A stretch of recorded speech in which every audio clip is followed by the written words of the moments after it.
Om ina om kaya kapatistarom papetektom panbangon balulek kapampangon om ina om kaya kapatistarom papetektom panbangon.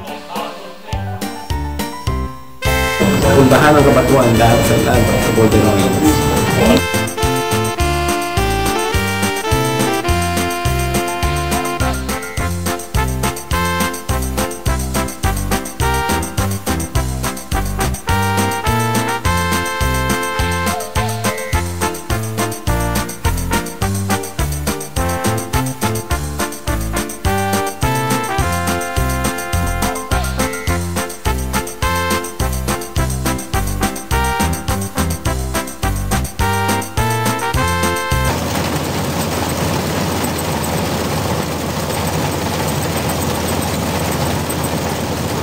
Ito ang nadatnan naming ingay sa malawak na kabukiran ng Kabatuan. Wala na ang mga grupo ng mga manggagapas na di magkanda-ugaga tuwing anihan. Napalitan na ng pagundong ng mga reaper ang kanilang mga kwentuhan at tawanan.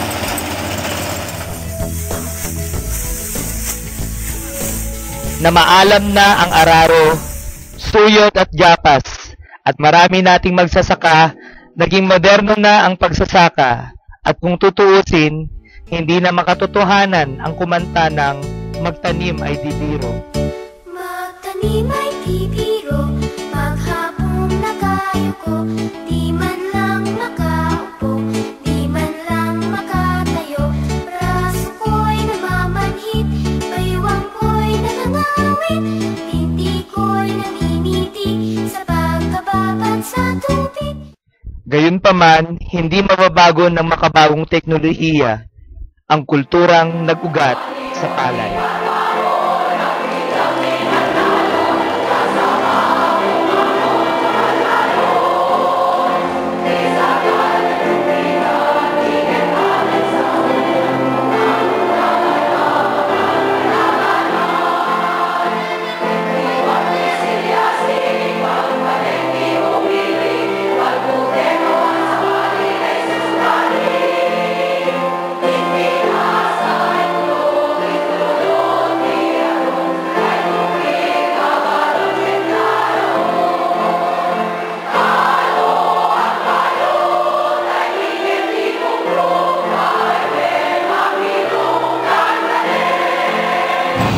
Kung kayo'y mapapasya at mapupuntahan, makikita niyo siguro ang malaking difference.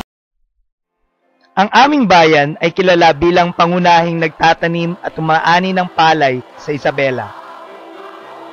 Tahanan ito ng mga naglalakihang mga rice mills at rice traders.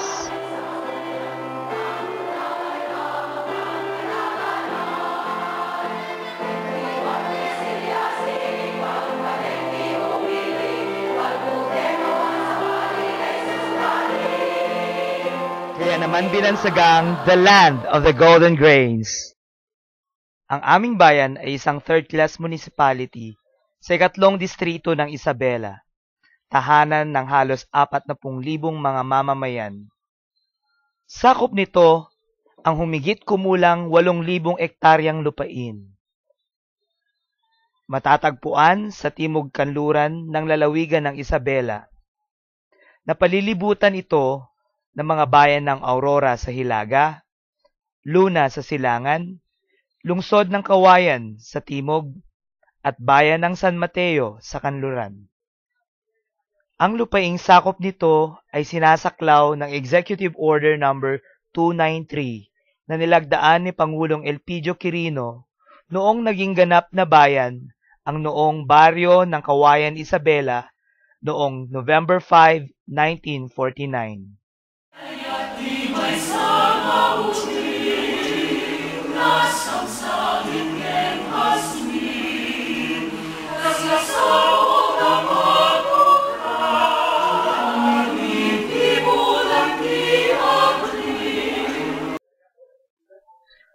Ang mga malalawak na lupaing sakahan o kataltalunan sa Iloco ay minsang madawag na kagubatan kung saan naninirahan ang mga kalinga.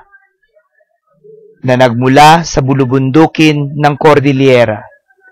Sila ay unang namalagi sa pampang ng Ilog Magat. Ang mga kalinga ay matitipuno at matatapang na angkan ng mga mamugot ulo na namuhay sa pangangaso, pangingisda at kaunting pagtatanim at pag-aalaga ng mga hayop. Ang salitang kalinga ay pangalang bansag ng mga gaddang na ang ibig sabihin ay kaaway.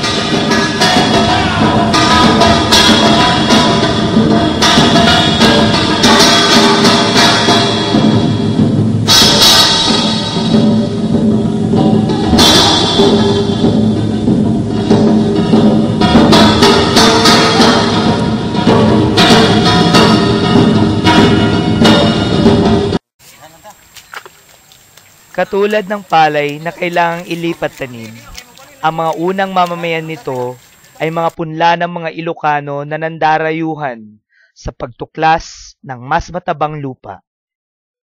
Noong 1912, ang mga fundadores, 10 ng kanilang mga mag-anak, ay naglayag sakay ng mga balsa mula sa baybayin ng Corimao, Ilocos Norte, papasok sa bunganga ng Ilog Cagayan sa Apari, paakyat sa Ilog Magat.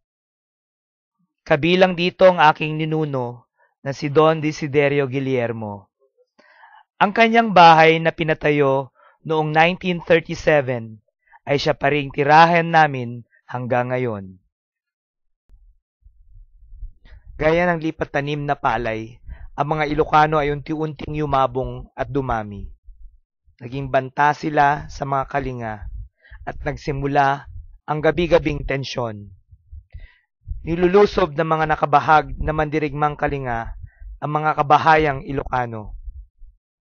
Bilang ganti, pinupukol ng mga Ilocano ang mga kaaway ng mga naglalakihang bato mula sa mga pampang ng Ilog Magat.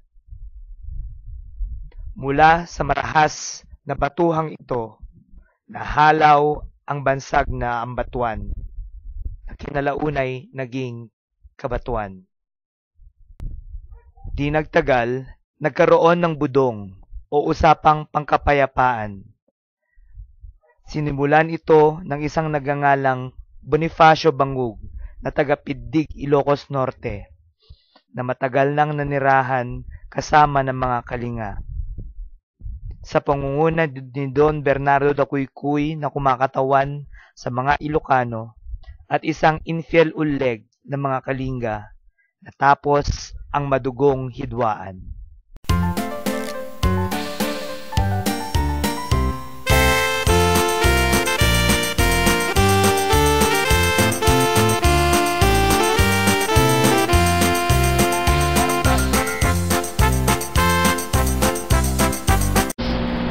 Yung autok natin na Moriecos, that was during the time of Mayor John Dairit.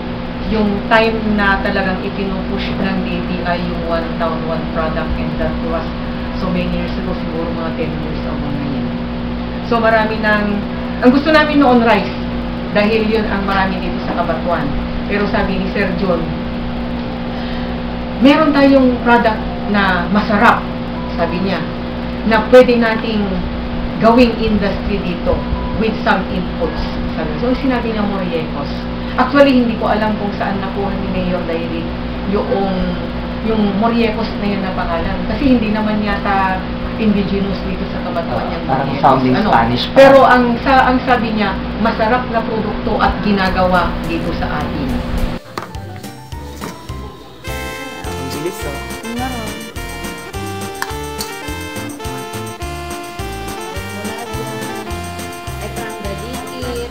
Lalagay sa bulong, lagi. Sa 2 minutes, okay. So, yung issue ninyo na nag-iisa lang ang gumagawa dito sa Kabatuan, totoo yun, mag-isa lang niya noon. Pero because there were some workers niya, so merong nakaalam kung paano gagawin yung Moriecos. Tapos, mano nga minutos, di ba nagluto di na Nadamdamo 30 minutes, ay 1 hour. Ay, 1 hour. No, kasabay di dyan, danong nga, tapos may isa. Tuno sa marsaro ng kit, di dati na pudot dyan, danong minena yung namin tulatan, maano na 30 minutes. Ay, Hindi na puno dyan ka talaga nga, di dyan load na kami sa steamer. Pat niya dyan. So merong umiwalay sa kanya, nagsarili. Pero original pa rin yung si Manang Francis, ano? Siya pa rin ang may pinakamasarap na moriecos. This practice was carried by Ilocanos who discovered Cabanatuan during that day, so they made a point that they would always make kangkanin during those days, and so our municipal council thought it best to on November 5 our town was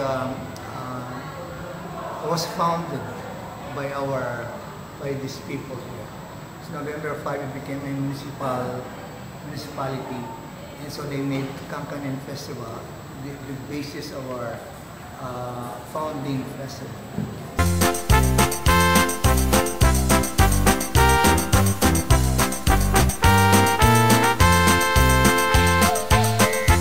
Ang major accomplishment ng council noong 2011, tayo ang overall champion ng First Bambanti Festival.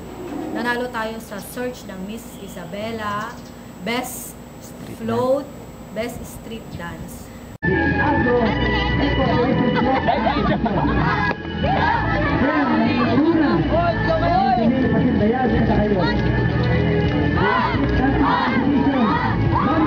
Child ng na siniliasi.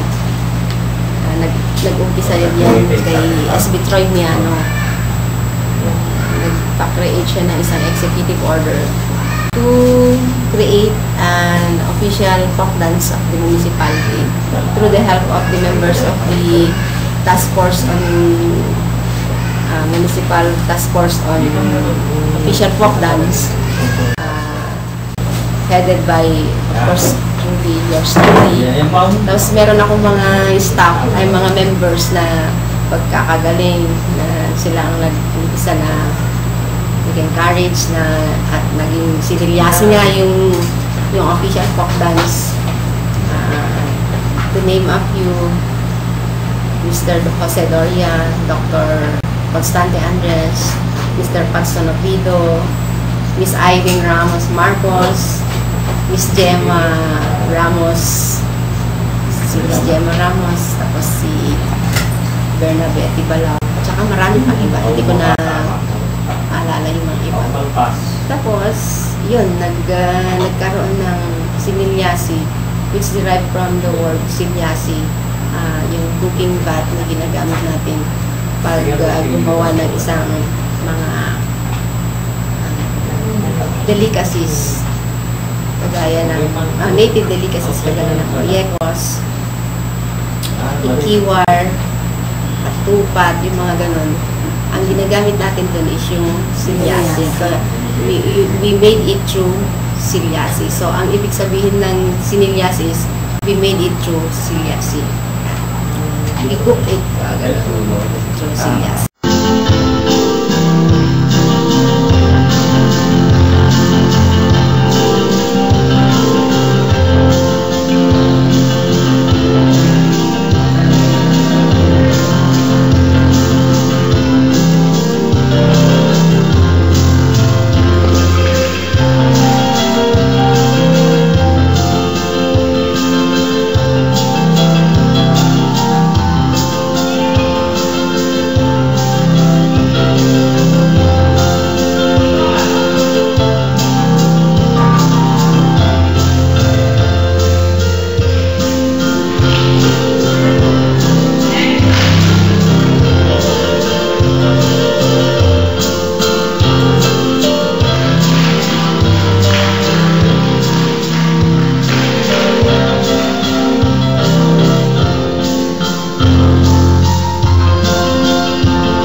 In-establish din natin yung siniliasi folk dance.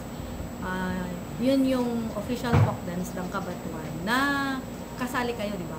Kayong mga scholars ang malaking contribution at effort para ma-launch yung folk dance na yon. At saka luckily, yung ating Sinilyasi Folk Dance ay nagkaroon ng award. MOS Outstanding Folkloric Group during the BOD GBB and Rodito Awards for Cultural Excellence. 2011 sa atin, Patson? 2011. Na sinayaw ng mga estudyante ng Cabatuan National High School sa FLD Coliseum, Kawayan. Tapos nireceive din natin yung award. At gaya ng mga palay na ipinunla sa matabang lupa at inaruga ng kalinga, patuloy na namumunga ng mga gintong butil ng karangalan ang mga Cabatuanense. Nagpupunta kung saan-saan. Tapos nandyan ang mga eskwelahan na tumutulong. Gaya ng yung ginawa na pumunta ng Ilagan, pumunta ng Manila. Saan pa ba yun? Na lumaban, di ba? At least makikita lang ang bayan ng Cabatuan ay nagre-represent ng kahit nasabihin natin napakabata ng mga ating pinapadala ay nananalo.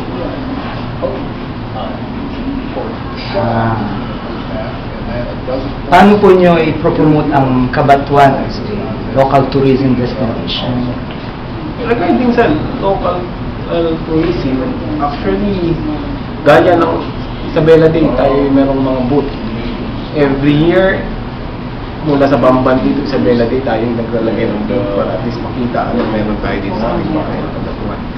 Ngayon, naayos din natin, siyempre lahat ng ating palengke para at least makita lang na pwede silang pumunta rito at kahit pamili ng kanilang niluluto o paninda ay makikita nila lahat dito sa atin. Kasama na kasi ang pag-iikayat natin ang pagnenegosyo, pagtutulong sa ating mga kababayan para sila kumita, hindi lang mamasyal kung hindi magkaroon ng sariling negosyo, kumita at makabili ng murang paninda dito sa ating bayan. Naway ang ani ng kultura ay manatiling masagana sa aming bayan, ang bayan ng gintong butil, bayan ng Cabatuan.